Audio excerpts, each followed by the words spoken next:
Hola, ¿qué tal? Buenos días a todos, buenas tardes, según cuando nos veáis. Hola, Pepe, ¿qué tal? Hola Félix, ¿qué tal estás? Buenos días a ti, buenos días a todas las personas que nos están viendo y bienvenidos a este programa, por decirlo de alguna manera, que me hace como mucha gracia y mucha ilusión decir programa, donde os vamos a dar respuesta a las preguntas que no pudimos responderos en la sesión anterior. Eso es, el otro día nos quedaron en el webinario del homeschooling muchas y antes del próximo webinario, aunque también dedicaremos a temas relacionados con lo que es la enseñanza en casa, pues sí queríamos haceros llegar las respuestas de todas las que nos quedaron. Vale, la primera que teníamos pendientes era de Ana Oliveira, Pepe, que nos decía que cuesta mucho lograr la concentración cuando hay tanto tiempo para estar conectado a los videojuegos que le evaden de la realidad. Nos preguntaba Ana cómo evitar estar todo el día conectado si los padres también trabajamos. Bueno, pues no deja de ser un problema, Ana. Yo ahí siempre planteamos que no es una cuestión del aquí y el ahora en el momento que surge, sino un tema de educación desde que los niños son muy pequeñitos, ¿vale? Cuando los niños son muy visuales, normalmente se suelen sobreexcitar a través de pantallas, ¿vale? Y eso suele llevarles a un nivel de excitación alto, ¿vale? Regular siempre el uso del videojuego, ¿vale? En función del tiempo o en función de las ganancias que el niño pueda hacer por las conductas realizadas, ¿vale? Segundo lugar, como norma general, un tercio del tiempo que se dedica a hacer socialización emocional cara a cara. Es decir, si sale 3 horas y le dijo, puedo dejar otra hora más de videojuegos. Si sale una hora, solamente le podré dejar 20 minutos, 20 minutos de videojuego. Y desgraciadamente, lo que sí nos encontramos es que cuando esta adicción es tan sumamente significativa o tan sumamente grande, nos encontramos que no queda más si no puedes controlarlo y así nos encontramos montones de gente que se marcha con el wifi de casa, efectivamente para evitar que los niños puedan controlarse o sea, conectarse cuando no deben. Sí, aunque no sea lo ideal, sí es verdad que en algunas ocasiones las aplicaciones de control parental que nos permiten gestionar el tiempo sin tener que enfrentarnos también pueden ayudar a la autorregulación por parte del niño que va aprendiendo a gestionar el tiempo. Bien, la Pregunta siguiente, número 2, Félix. sí, ¿Cómo dinos. motivar a un niño de 8 años, nos pregunta Laura, con altas capacidades, cuando rechaza hacer los deberes que manda el colegio? Y son los deberes que se envían a todos. Es decir, no tiene una adaptación curricular. Vale, vamos a ver, como tiene 8 años y los deberes, sabemos que muchas veces a los niños de altas capacidades sí, todo lo que son los deberes y tareas repetitivas les cuestan, ¿verdad? A muchos de ellos les resultan bastante tediosas y monótonas y más si se junta que en estos momentos en muchas comunidades autónomas las actividades que se están realizando son de repaso y por lo tanto no son nada nuevas. Bien, lógicamente aquí yo entiendo que la forma de motivar al niño, por un lado, sería pues organizando el día de forma que las tareas escolares sean lo primero a realizar antes de otras actividades, de forma que él se va ganando sus pequeños ratos de juego, de consola o de tablet o otro tipo de juego, otro tipo de actividades que le motiven muchísimo una vez que haya hecho las tareas escolares. Quizá también, si son muchas, también fragmentarlas y partirlas en 2 o 3 momentos, de forma que no vea globalmente todas las tareas, puede ser también una forma de evitar un poquitín ese agobio y que también le sirvan para motivarle. Fundamentalmente sería esto. Y yo creo que hay también un poquitín el poder ponernos con él, el poder animarle para que ir trabajando con él esa visión negativa, ¿no? De qué rollo o evitar ese rechazo que muchas veces ellos anticipan, pues si nosotros lo vamos hablando con él para que poco a poco vaya controlando esa anticipación, pues quizá también podemos frenar un poquitín ese rechazo hacia las tareas escolares. Bien, la siguiente pregunta que nos la hacía Noelia era cómo conseguir que haga actividades que le resultan tediosas y cuando es así, que puede echarse horas para escribir 2 frases, nos comentaba.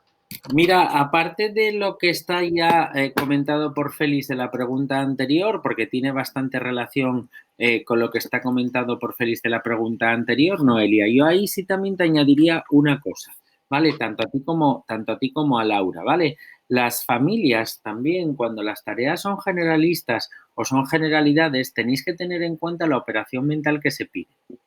Por ejemplo, imaginaros que sea la adicción, es decir, hacer una suma, ¿vale? O la de la resta, por ejemplo. Si tú ya sabes que el niño tiene adquirido el algoritmo de la suma o de la resta a la perfección y lo que tienes es una maravillosa hoja con 20 sumas o con 20 restas, ahí puedes llegar a un acuerdo con el niño. De alguna manera, tú puedes pedirle al niño que él haga una y tú haces otra, él hace una y tú haces otra, puede ser un trabajo colaborativo con él, pero a la vez, ya que tú lo estás ayudando a él en su trabajo, él también tiene que ayudarte a ti en lo que pueda ser tu trabajo o en el mantenimiento de la casa. Yo por ti hago esto y tú por ti y tú por mí haces esto. Con lo cual lo que estás haciendo, lo que estáis haciendo es creando un ambiente de trabajo en equipo. Esto también sería muy interesante y también sería muy importante, sumado a lo que Félix le comentó antes a Laura.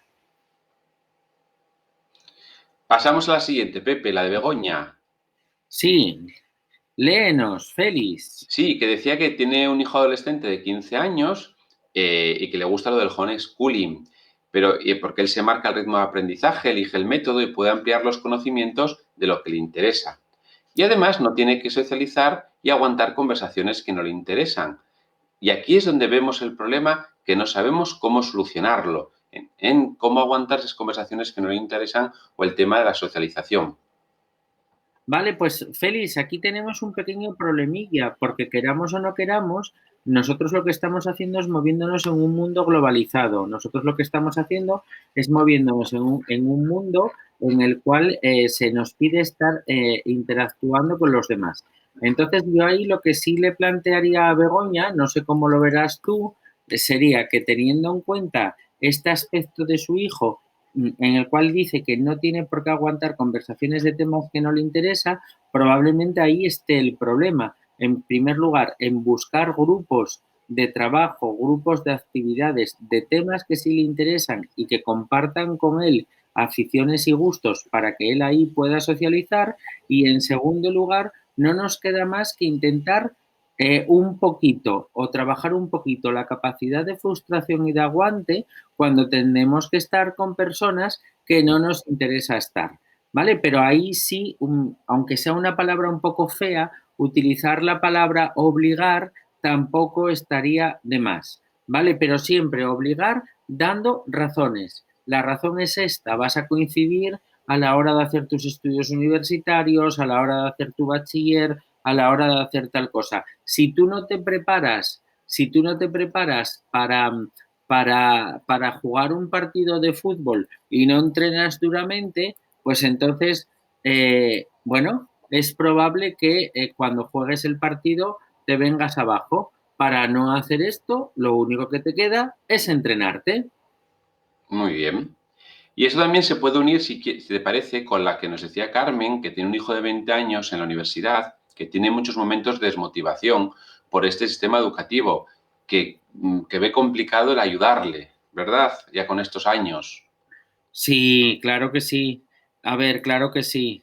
Dice, nosotros no somos profesores y además estamos teletrabajando. Tenemos dos hijos de tercero. Ah, Carmen, perdona, estaba Y la confundido anterior, con la Pepe. anterior. Sí, la anterior, sí. Eh, vale, ¿cómo ayudarle? Siempre fijando metas a corto plazo y siempre hablando muchísimo y viendo que en ciertas ocasiones lo único que puedes hacer es pasar por esta necesidad de titulaciones o esta necesidad de trabajos para después poder dedicarte a lo que, para después poder dedicarte a lo que, a lo que quieres, ¿vale? Entonces, yo ahí eso sería lo que sí le diría, lo que sí le diría a Carmen. A ver, ahí no te queda más, Carmen, que trabajar y trabajar y trabajar y trabajar, pero explicándoselo claramente, ¿vale? Y ayudándole a pasar por ese desierto, subir y bajar esas dunas que son lo que es el sistema educativo. Vale. Paso a Esther la Reyes siguiente. decía, Félix, que nosotros no somos profesores, que tienen dos hijos de tercero y de sexto, preparáis tareas para los dos, para el día siguiente, y las complementamos con las tareas del colegio. Se nos está acabando las ideas. Necesitamos recursos educativos como padres, no profesores, que no tenemos. Gracias. Esther, claro que sí. Ahí sí que te digo una cosa muy importante. Tú eres madre y como madre y tu marido como padre, sois madres y padres. En ningún caso sois profesores. Esto es muy importante, ¿vale? Que estemos viviendo esta situación de esta situación extraña, estamos viviendo esta situación extraña, pero no sois profesores, ni podéis jugar a ser profesores. Mira, para ello, para cuando dices se me están acabando las ideas, yo ahí lo que sí te diría sería básicamente que nuestra recomendación sería que trabajases con lo que son operaciones mentales básicas, que trabajases con la comprensión lectora, que trabajases con los juegos matemáticos, que trabajases con el ajedrez, a ver, que trabajases, a ver, que trabajases con aquellas cosas que de alguna manera puedan ayudar a tu hijo o puedan ayudar a tu hija, ¿vale? Digamos, a distraerse y a trabajar todo aquello que va por debajo del contenido o que va por debajo del conocimiento. Vale. Mira, lo siguiente, Sandra nos comentaba también, Sandra, que nos haces un comentario un poquito largo, ¿vale? No vamos a leerlo todo, pero si nos comentabas que esta situación, bueno, pues nos está dando una idea, que no nos da una idea real de lo que es el homeschooling, porque, y es verdad, ¿no? Nos comentas que a tus hijos las actividades que le están mandando, siendo alta capacidades, no están adaptadas. Claro, el problema no es que no sea un homeschooling porque no se están adaptando las actividades a sus necesidades o a sus motivaciones, no. Vamos a ver, en primer lugar, es que si son alumnos de altas capacidades, claro que se les podría adaptar las actividades, tanto sea presencial o si fuera una educación en casa. Claro que sí. Por supuesto que hay un problema con esto del homeschooling y es que realmente hoy por hoy, con el vacío legal que hay en España, es una pelea constante el poder conseguirlo. Bien, pero las tareas del homeschooling, lo que hace el homeschooling no es que sean en sí las tareas adaptadas. Por supuesto que luego dentro de los diferentes modelos que hay de homeschooling, cómo conseguir que eso se implante. Por lo primero es una batalla legal, que yo entiendo que hay que hacer presión desde diferentes asociaciones y colectivos. Yo creo que también desde las asociaciones de altas capacidades, las plataformas de altas capacidades, es importante conseguir primero que haya ese cambio de ley para que no se persiga a nadie, ¿de acuerdo? Para que se pueda realizar. A partir de ahí, una vez que se consiguiera eso, sí podríamos conseguir, o sea, ya se podrían adaptar las actividades. Yo creo que otra batalla es la que tú presentas, lo que también comentas, que es que en tu centro escolar no están haciendo nada, ¿vale? No le están haciendo nada a tus hijos, ni están adaptando nada. Pero entiendo que tampoco se estaba haciendo en el centro escolar mientras las clases eran presenciales. Y es un problema que os estáis comentando en muchas familias con hijos de altas capacidades que en esta situación, pues en algunos se han parado las flexibilizaciones, en algunos las ampliaciones curriculares también se han parado y claro, se les está dejando tirados. Cierto es que en muchos casos está pasando y creo que ahí tenemos que seguir peleándolo y tenemos que seguir luchándolo para poder conseguir algo. Pero insisto, yo creo que no es una labor individual solo, no tienes una labor colectiva. Y entiendo que también como madre, pues contactar con la orientadora de tu centro para ver por qué no está haciendo nada. Ya no tanto ahora, sino también ahora, como en el curso que viene o en los cursos siguientes. Vale, Sandra también nos habla, ¿no? De que se está luchando por el homeschooling, que se está luchando por ver que los chicos no decaigan, por poder trabajar un poquito de motivación, que los centros escolares se les cuelga la etiqueta y a correr. Vale, sabes, yo ahí sí te diría, unido a lo que estaba diciendo Félix también, plantearte bueno, va a depender de centros escolares y de centros escolares, ¿vale? O sea que aunque no podamos hacer una generalización, muchas veces o en muchos casos, realmente la adaptación del currículo no es lo que necesitan algunos niños, sino que necesitan que esa adaptación del currículo sea una adaptación de currículo hacia lo emocional, sea una adaptación de currículo hacia, digamos, más el trabajo personal, ¿no? Y que en ocasiones, aunque exista un homeschooling, si no existe también ese desarrollo o esa implantación de un programa emocional con ellos o socioafectivo con ellos, tampoco estamos facilitando la labor o el progreso adecuado del chico, ¿vale? O de la chica. Vale. Nos preguntaba Ana Olivella también que cómo se logra ser metódico cuando hay tanta inestabilidad emocional.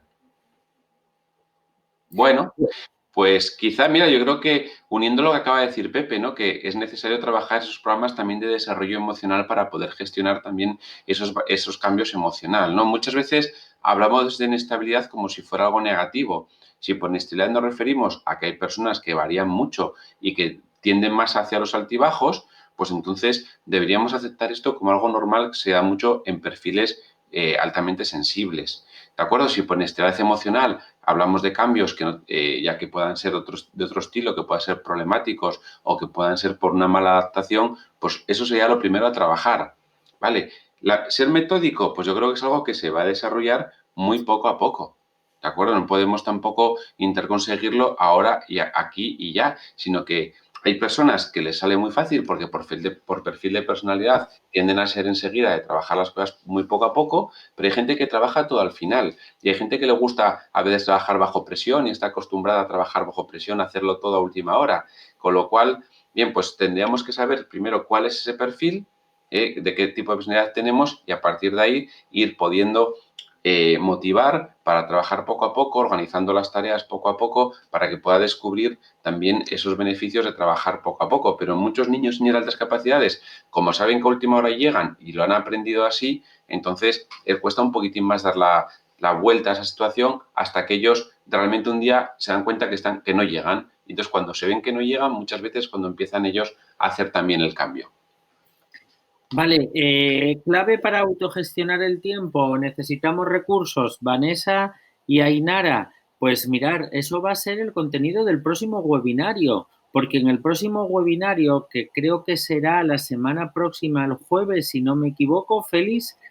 Sí, creo que sí, Pepe. Es que no recuerdo la fecha Creo exacta. que Pero no lo sé la fecha anunciaremos, como siempre. exacta. Ahí empezaremos un poco con cuáles son todos aquellos procesos que como padres se pueden trabajar en el contexto de casa, ¿vale? Que no tienen por qué ver con hacer incidencia en los contenidos inmediatamente, pero cuáles son esos procesos que conviene trabajar con los chicos, cuáles son esas operaciones mentales que conviene trabajar con los chicos. Por poneros un ejemplo a Inara o a Vanessa, tú cuando haces una comparación entre una bota y un zapato, estás haciendo una comparación en función de lo físico. Cuando haces una comparación entre la metafísica de Platón y de Aristóteles, ya lo estás haciendo con un grado de abstracción mayor.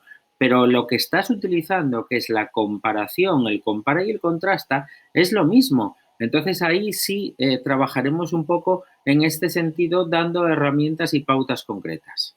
Vale, sí, confirmo que es el jueves 28 de mayo, a las siete y Muy, media, como siempre. muy Vale, bien. Cristina, que nos dice que su hijo huye de lo que le mandan del colegio, como del coco, que no le interesa ni le aporta nada, porque lo único que hacen es enviar tareas sin avanzar en nada por tenerlos ocupados. ¿Vale? Que ya está relajando en todo esto y potenciando otros aprendizajes que le pueden servir, mecanografía, destrezas físicas, pero que también que le da miedo estar haciéndole más rebelde con respecto a la formación establecida. Vamos a ver, Cristina, yo creo que está muy bien todo lo que es complementar. Al fin y al cabo, también esto no deja de ser, entre comillas, una ampliación curricular, si lo queremos llamar de alguna manera, ¿vale? O mejor dicho, un enriquecimiento con otro tipo de tareas que tú ves que pueden ser útiles para tu hijo. Claro, el tema es que, como dices, muchos coles están mandando muchas tareas a diestro y siniestro y lo que no tiene sentido es machacar a un niño que ya tiene adquiridas unas destrezas y tiene adquiridos unos procedimientos y que lo repita, porque no le va a servir para nada. Yo considero que eso casi es más contraproducente, estar repitiendo y machacarle con algo que ya sabe y que no tiene ningún tipo de sentido.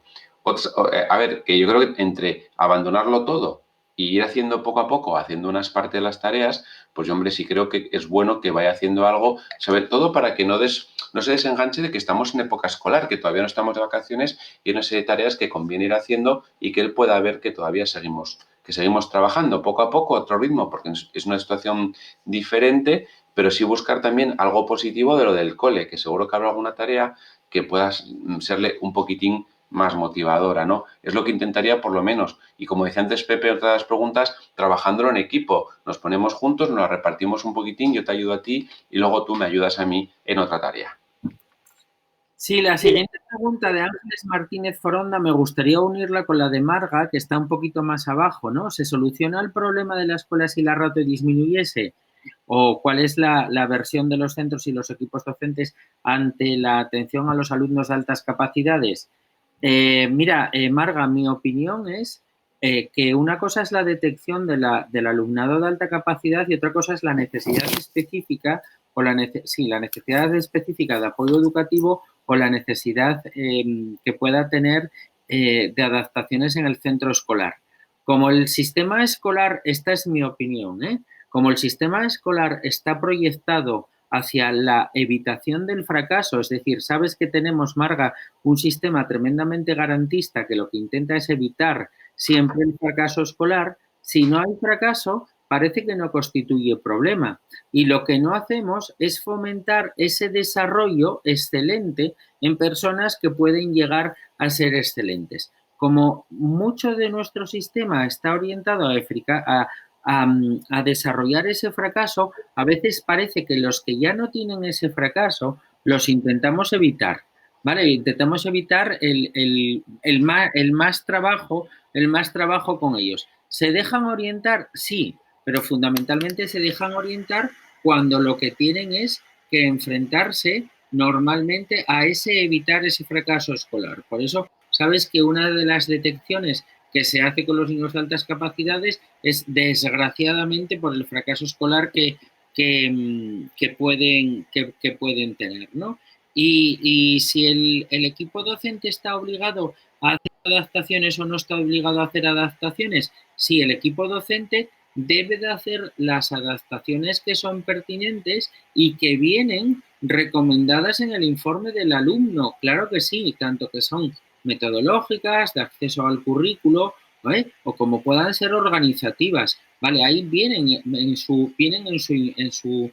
informe. Lo que sí ocurre es que después hay una libertad de docencia y cada docente va a hacer o puede aplicarlo en función de lo que él vea, ¿vale? Una de las cosas que se plantea siempre modernamente es si se solucionan los problemas haciendo que nuestras aulas pasen en primaria de 25 a 15 niños. Mirar, algunos problemas se solucionarían, pero otros se incrementarían. No podemos hablar de problemas de palabra general. ¿Por qué? Porque las personas que nos dedicamos a la docencia sabemos que en un grupo pequeño los problemas de conducta se amplifican y tienden a contaminarse más rápidamente entre unos chicos y otros. Y que es la heterogeneidad del grupo y no la homogeneidad la que suele mantener siempre un estatus dentro de un estatus colaborativo dentro del grupo. Es decir, no todas las personas tenemos el mismo perfil a la hora de trabajar. Por tanto, necesitamos de diferentes perfiles para poder ir trabajando, ¿vale? Nos comentaba Lucía Ferrero el caso de su hija de 13 años que está en primero de la ESO y que está observando que su hija que está bastante desmotivada, ¿no? Que a pesar de la situación actual ella está haciendo todas las tareas, que las hace, las sigue online, que además se conecta aunque está sola porque los padres estén muchas veces trabajando, pero que os gustaría que entendiera pues que esto puede ser algo positivo para ella, ¿verdad? Y que no se desmotive mucho más. Vale, vamos a ver, yo creo que hay un primer punto positivo que yo entiendo que le estáis reconociendo, es que ella está siendo, que ella está cumpliendo, ¿verdad? Bien, lógicamente para poder motivar a alguien tiene que tener claro un fin en su mente, qué es lo que se busca, qué es lo que quiere conseguir, qué es lo que le pasa a muchos niños, que ahora mismo es muy difícil para ellos ver el fin de esto. ¿Cuál es la finalidad de lo que estamos haciendo? ¿Qué están ganando? Y más en aquellos sitios o en aquellos donde las tareas son de repaso. Claro, en ese momento nos encontramos que ahí, bueno, pues si no estoy aprendiendo nada nuevo, ¿para qué lo estoy haciendo? ¿Qué es lo que te pueden plantear? Entonces ahí sí es verdad que tenemos que buscar otros elementos positivos de esta situación. Al fin y al cabo, trabajar con ella la resiliencia y buscar lo que yo estoy aprendiendo, como muchos niños lo están comentando, ¿no? Que esta situación le está sirviendo para ver que son capaces de organizarse. que muchos no pensaban que iban a ser capaces de hacerlo solos, de ponerse, de conectarse. Yo creo que es trabajar este aspecto también, que son cuestiones actitudinales, donde yo me conecto, ¿vale? Que estoy ahí y presento las tareas aunque no me parezcan las más útiles del mundo. Yo creo que ese es el aprendizaje también que le podemos destacar en estos momentos. Si es verdad que yo creo que esto, muchos de los chicos y de las chicas, como es el caso de Lucía, que es mayor, probablemente lo van a ver más adelante y será más fácil hacérselo ver más adelante. Pero no intentarles convencerle de lo que es absurdo. No te voy a intentar convencer de que hacer una actividad que ya has hecho muchas veces es divertida. No, no, no, no lo es. Pero como otras tantas actividades de la vida que conlleva hacer cuestiones repetitivas. Yo creo que esa es la parte de mí ahora que tenemos que destacar con ellos. Por lo menos yo eso es lo que le diría a Lucía. Vale, muy bien, Félix. Mira, hay otra pregunta, ¿no? Dice, hago un supuesto, elijo el homeschooling y mi hijo tiene que examinarse para pasar ciclos o llegar a estudios superiores y debe de saber conceptos que se exigen en el currículo. Vanessa, vale, en el currículo se exige no solamente conceptos, sino que hay una cosa sino que hay una cosa muy importante, sino que hay una cosa muy importante que son los estándares básicos de aprendizaje. Vale, es el saber hacer. Desgraciadamente estamos acostumbrados al tema de los exámenes como tema de conceptos y la evaluación tiene que ser sumativa y formativa, es decir, tiene que tener más, ¿vale? Tiene que tener más que lo que pueda ser el simplemente el hacer examen. Es una pena que haya muchas personas, ¿no? Que lo que no sepan sea evaluar sin un examen. Esto, desgraciadamente, es algo que cae fuera de nuestro ámbito de influencia, ¿vale? Vale, Isabel nos comentaba que ya se ahoga con tanta creatividad, tantos proyectos libres que dice son geniales, pero en algún momento no hay algún material adecuado en el que puedan estar sentados autónomos un rato, ¿no? Debido también a la situación del teletrabajo que tenemos las familias y que lógicamente una situación que se va alargando tanto, como bien dices, claro que genera dificultades emocionales. Probablemente desde el webinario hasta hoy, con la posibilidad de salir, estoy mejorando algo. Mirad, sí hay muchos materiales de trabajo, es cierto, pero eso mucha gente cuando se acoge al homeschooling intenta apuntarse en algún centro donde le proporcionen todo el programa, donde te proporcionen todos los materiales de trabajo. En otros países donde el homeschooling está muy desarrollado, sí es verdad que hay un mogollón de asociaciones o muchísimos profesionales que ofrecen proyectos o actividades para complementar a los niños que están en homeschooling, desde granjas escuela a una especie de centros educativos donde te ofrecen tutores que acompañan al niño en este proceso para descargar también a las familias, ¿de acuerdo? De ese proceso, porque es verdad que estar todo el día creando materiales y sobre todo cuando uno no se dedica a esto, o incluso dedicándose a ello, no importa ser pedagogo o profesor, claro que es duro y claro que es agotador estar todo el día creando materiales. De ahí que, bueno, pues yo creo que la red ahora mismo sí nos permite muchas herramientas que nos permiten trabajar y favorecer el trabajo autónomo. Pero claro, es verdad que esto exige una organización y lo que no puede ser es que una madre o un padre se tire todos los días, como hace poco nos decía una familia, pues eso, cuando se van para la cama, pues me pongo 2 horas a preparar las actividades del día siguiente del homeschooling de su hijo, porque eso es agotador. Yo por lo menos, Isabel, lo veo así, pero yo creo que sí es verdad que se pueden buscar cosas. Vale, para Ru, pues mira, la contestación a tu pregunta de cómo se socializan el homeschooling sería mediante todo lo que son las actividades que se pueden hacer fuera precisamente de ese proceso de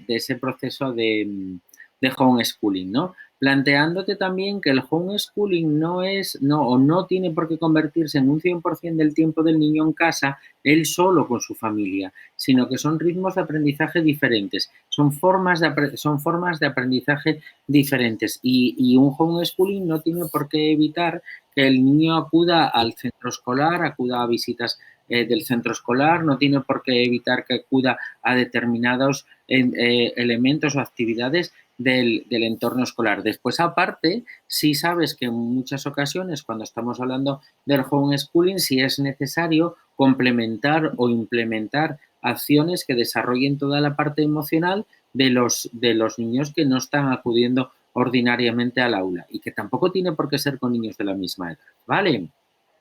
Vale. Nos comentaba Maider también una sugerencia para solicitar el homeschooling a los departamentos de educación.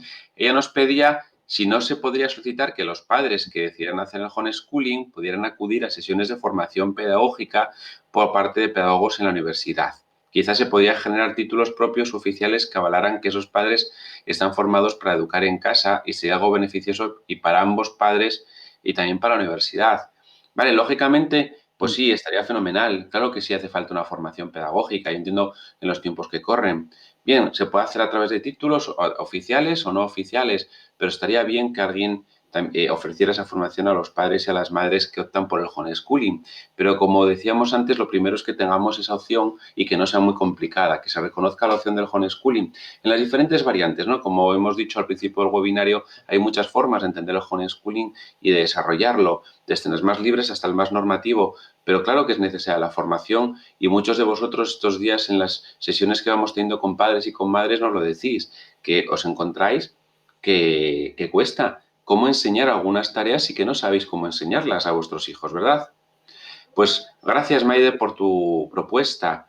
Y nos queda la última, Pepe, la de Raquel. La de Raquel, ¿hay alguna fórmula secreta? Mira, yo siempre te digo lo mismo, Raquel. A mí me gustaría no ser psicólogo, me gustaría poder haber acudido a Hogwarts y ser mago y venir con una cachiporra y pegar cachiporrazos a la gente en la cabeza y que existiesen fórmulas secretas. No hay fórmulas secretas. Esto es mucha dosis de paciencia. A mí esto me recuerda aquello de los tomates verdes fritos. Esto es mucha paciencia. Cuando tú hablas de, yo veo que es que saber algo es la 10ª parte de ser capaz de ejecutarlo, sí, porque las cosas cuando se crean, las cosas cuando uno las realiza o cuando se realizan siempre 2 veces. La primera vez es cuando tú piensas la idea y la segunda vez es cuando la llevas a cabo.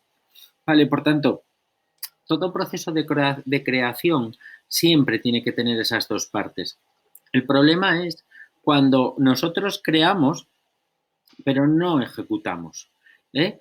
Que tampoco es tanto problema y de ahí es lo importante de la socialización y del trabajo y del trabajo en equipo, ¿no? Poder trabajar en equipo para poder complementar diferentes estilos de hacer las cosas. Pues hasta aquí llegamos. Muchísimas gracias a todos que participasteis en el webinario del homeschooling del día 5 de mayo.